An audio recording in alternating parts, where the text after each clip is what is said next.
A vida de Linhãozinho tinha começado de uma maneira inesperada, cercada por perguntas que ninguém conseguia responder e por adultos que, apesar de todas as confusões, começavam a perceber que aquela criança precisava principalmente de carinho e segurança.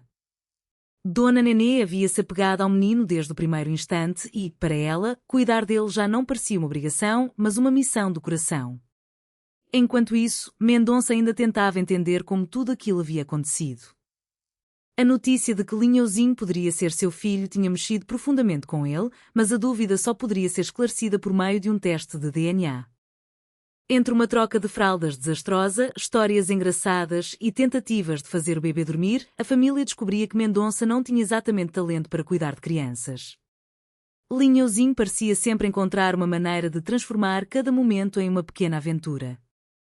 Quando finalmente chegou o resultado do exame, a verdade apareceu. Mendonça não era o pai biológico do menino. A notícia provocou sentimentos diferentes. Para alguns, foi um alívio. Para outros, uma preocupação ainda maior sobre o futuro da criança. Dona Nenê olhou para Linhãozinho e percebeu que, independentemente de qualquer resultado, ele já havia conquistado um lugar especial naquela casa. Porém, naquele mesmo período, outra notícia trouxe preocupação. Caveira havia conseguido deixar a prisão por meio de uma decisão judicial e estava novamente livre. O retorno dele fazia algumas pessoas temerem novas confusões. E os receios não demoraram a se confirmar. Caveira procurou Magrelo e decidiu pressioná-lo a ajudá-lo em um plano criminoso. Magrelo, assustado, percebeu que estava diante de uma escolha difícil. Ao mesmo tempo, Agostinho e os demais tentavam encontrar uma maneira inteligente de impedir que Caveira continuasse causando problemas. A ideia surgiu depois de muita conversa e muita confusão. Eles precisavam fazer com que Caveira cometesse um erro que permitisse às autoridades agir. O problema era que ninguém naquele grupo parecia ter sido feito para uma missão discreta. Agostinho queria comandar tudo, mas confundia as próprias instruções. Um falava sobre o carro, outro sobre as algemas, outro sobre quem deveria ficar escondido. Quanto mais tentavam organizar o plano, mais engraçado tudo ficava. Mesmo assim, havia uma preocupação verdadeira por trás de toda aquela atrapalhada.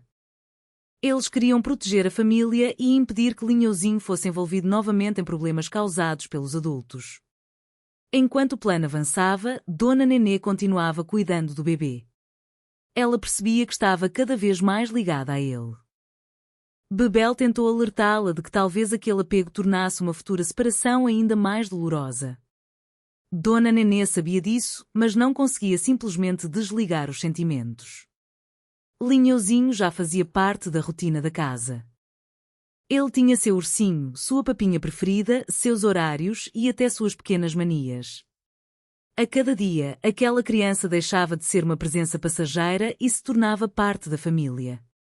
E justamente quando todos começavam a se adaptar, uma nova questão apareceu. Se Mendonça não era o pai e Lourdinha não estava em condições de cuidar do menino, quem seria responsável pelo futuro de Linhãozinho? A resposta ainda não estava clara. Mas todos sabiam que precisavam encontrar uma solução que colocasse a criança em primeiro lugar.